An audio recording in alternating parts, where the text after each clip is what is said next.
한동훈 위원장 애워싼 빨간 마스크의 정체, 저희가 이 얘기부터 만나보겠습니다. 일단 한동훈 위원장이 오늘 오전에 첫 일정으로 광주를 찾았습니다. 한 위원장으로선 본격적인 외연 확장의 시동을 건 셈입니다. 나오세요.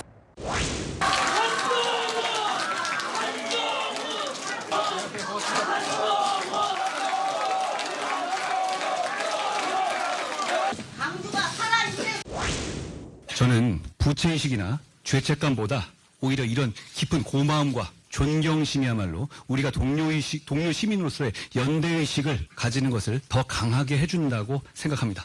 저는, 그리고 우리 당은 광주 시민들께, 호남의 시민들께 바로 그 깊은 고마움과 존경심을 갖고 있습니다. 그저 마음뿐이 아닙니다.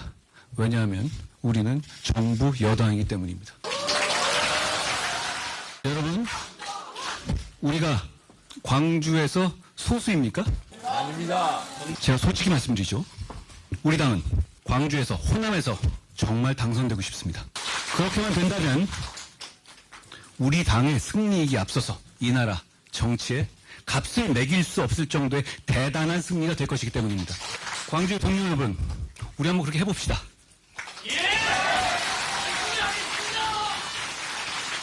정말 멋진 일이 될 겁니다.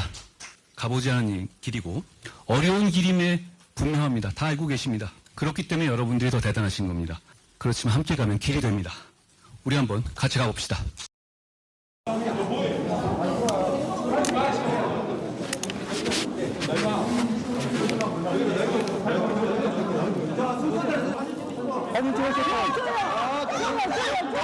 너무 진정하세요. 누가 아까 내 발을 밟아가지고 걷지도 못했단 말이에요. 진정하세요. 진정하세요.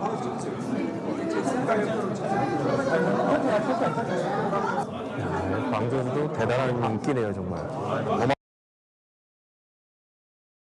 광주와 호남에서 꼭 당선되고 싶다는 바람, 이 광주 메시지 얘기를 하나하나 분석하기 전에 일단 이 얘기부터 만나봐야 되겠습니다. 이 얘기.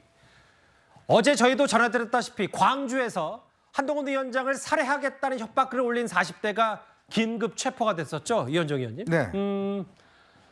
오늘 기동대 4개 중대 280명이 투입해서 보시는 거대로 한동훈 위원장 경호를 강화했는데 여기에 또 빨간 마스크를 쓴 사람들도 한동훈 위원장 주변에 눈에 띄었어요. 그렇죠. 아무래도 이제 경찰 같은 경우는 이제 외곽 경호라든지 이제 근접해서는 이제 경호는 되지만 또 한동훈 위원장이 뭐 사람들을 안 만날 수는 없잖아요. 그렇죠. 일반 당원들이나 시민들을 안 만날 수 없으니까 이제 그런 것에는 경찰이 어떤 하기가 꽤 어려울 겁니다.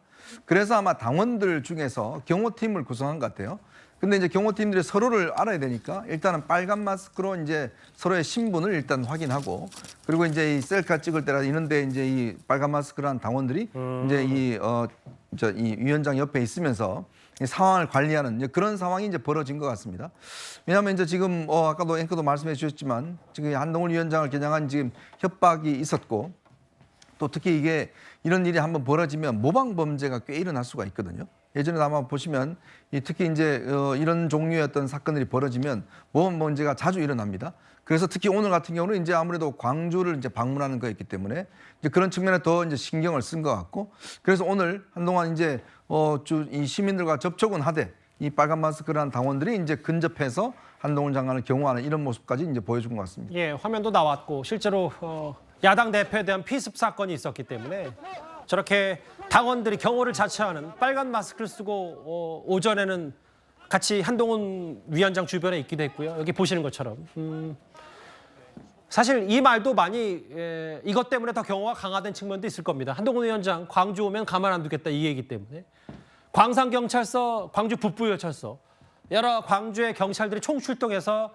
한동훈 위원장의 신변보호 경호를 좀 힘을 썼는데요. 다음 한번 보겠습니다. 근데 이제 누군가에게는 이게 별로 좋지 않아 보였나 봐요. 민주당의 박용진 의원 매우 지나치고 살짝 어이없다. 굳이 왜 하필 강주에서.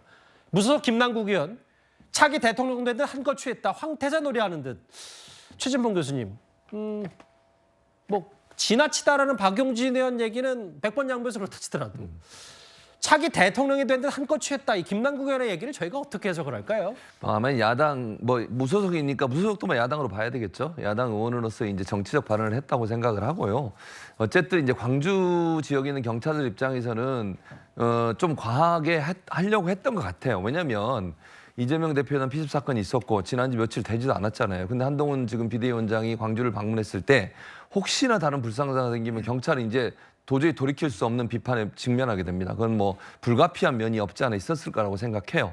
그래서 시기가 시기인 만큼 이제 경호를 강화할 수밖에 없었던 점들은 뭐 상황적으로 그럴 수밖에 없었다고 저는 생각을 합니다. 그리고 이제 광주에 있는 경찰도 긴장을 엄청나게 했을 거예요. 왜냐하면 어쨌든 이제 제1 여당의 대표가 내려오는 것이고 그 비대위원장이 왔을 때 안전하게 잘 행사를 마치고 가야만 되는 거 아니겠어요?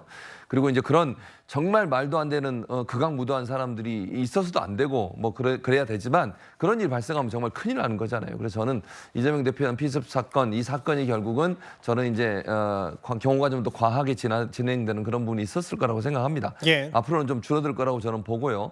어쨌든 이제 불가피한 면이 있더라도 저는 이제 국민의힘 입장에서도 별로 그렇게 달갑지는 않을 거예요. 왜냐하면 일단 사람들을 접촉을 많이 해야 되고 또 이렇게 과도하게 경호하는 모습이 사진에 찍혔을 때 그것이 또 국민들의 보이는 모습도 생각해야 되니까 안전도 지키면서 그런 부분들을 좀 조화할 수 있는 좀 체계적인 경호에 대한 어떤 논의들 시스템이 필요하지 않을까 이런 생각이 듭니다. 보시는 것처럼 그럼에도 그런 상황에도 일단 셀카 열총도 한동훈 장관이 응해주는 모습도 저희 화면에 지켜봤고요. 빨간 마스크를 쓴 당원들이 경호를 자처하는 모습까지. 근데 사실 이래요. 민주당 입장에서는 그게 좀 너무 지나쳐 보일 수는 있었다고 하더라도 국민의힘 얘기는 이건 당이 경호를 강화 요청한 게 아니다. 경찰에 최소화해달라고 요청했다.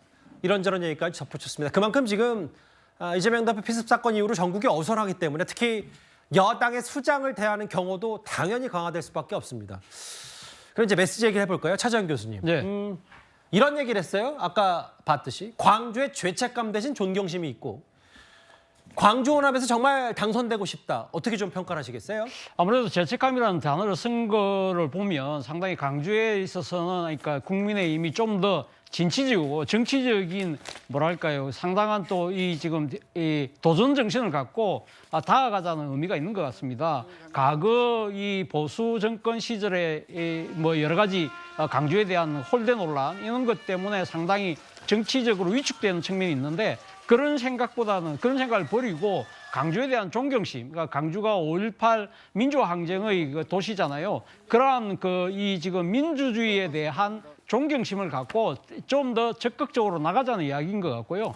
그리고 또 지금 이 강주에서 승리를 하면 값을 매길 수 없는 대단한 승리가 될 거라고 이야기를 했는데 사실 보수정당이 과거 호남 지역에서 한두 석 정도 의석을 따낸 적은 있습니다만 그러나 진짜 보수의 진보의 심장이라는 강주에서는 단 한 석도 이제까지 당선된 적이 없다는 것이죠. 그렇기 예. 때문에 사실 강주에서 한 석은 상당히 의미 있는 것이라고 바라볼 것 같습니다. 예. 아무래도 그러니까 동서통합이라는 그러한 가치도 있고 또 하나는 전국 정당을 지금 지향하고 있는 국민의힘 입장에서 본다고 한다면 예. 그런 의미도 있고 또 강주에서 한 석이 당선되는 가능성이 커지는 상황이라고 한다면 사실은 강주를 비롯한 전반적인 호남에서의 보수 지지세도 올라갈 수밖에 없다. 그러한 그 지지 상승이 결국은 호남 출신 출향민들이 많이 살고 있는 수도권 지지에도 상당히 영향력이 있을 것이라는 그러한 정치적 계산하에서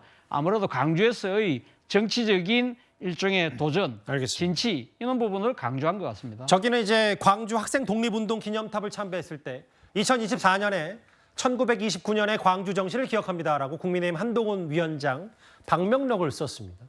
아까 차재현 교수께서 잠깐 그 광주 표심을 언급해서 저희도 실제로 그래픽으로도 준비했는데 4년 전 21대 총선 광주 득표율이 사실 민주당, 범야권의 득표율이 거의 대부분이에요. 민주당 75%, 8석 다 얻었고 민생당 무소속, 당시 미래통합당, 야당이 0.76%에 그쳤습니다. 그러니까 이제 정말 당선되고 싶다는 한동훈 위원장의 메시지가 그래서 좀 더 절박한 것 같은데 아까 방명록에 이제 1929년에 광주 학생운동 얘기를 좀 했다면 다음 화면을 보겠습니다.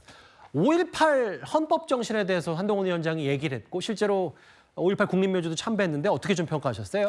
제가 봤을 때 그 올해 구성되는 국회에서는요 개헌이 있을 것 같아요. 왜냐하면 개헌할 사항들이 여러 가지가 있거든요. 87년 헌법이 지금 벌써 몇십 년 됐습니까? 30년도 넘지 않았습니까? 그러니까 아마 여야가 합심해가지고 개헌이 될 것 같은데 그런데 그 개헌에 전문에다가 헌법에는 전문이 있거든요. 그 전문에 5.18 정신을 수록하겠다라고 하는 것을 현재 여당의 비대위원장, 대표인 비대위원장인 한동훈이 이것을 인정하겠다라고 하는 거니까 약속하겠다라고 하는 거니까 예. 우리나라 헌법에는요 뭐가 들어가 있냐면 두 개밖에 안 들어가 있어요. 첫 번째는 3.1운동하고 그다음에 두 번째는 뭐냐면은 4.19예요. 3.1운동은 뭘 의미하느냐? 3.1운동 후에 뭐가 있었습니까? 임시정부가 있었잖아요. 그 임정이 있었잖아요. 이건 예. 뭐냐면은 우리나라는 더 이상 조선과 같은 봉건제 국가로 회귀하지 않겠다라고 하는 걸 결단한 거고 4.19는 뭘 의미하는 거냐면은 독재에 항거해가지고 자유민주주의적인 기본 질서를 확립하겠다라고 하는 것인데 독재에 항거하는 두 상징을 지금까지 헌법에는 4.19만 있었는데 여기에다가 5.18까지 추가하겠다라고 하는 것을 한동훈 비대위원장이 약속하는 것이다. 저는 그렇게 판단이 됩니다.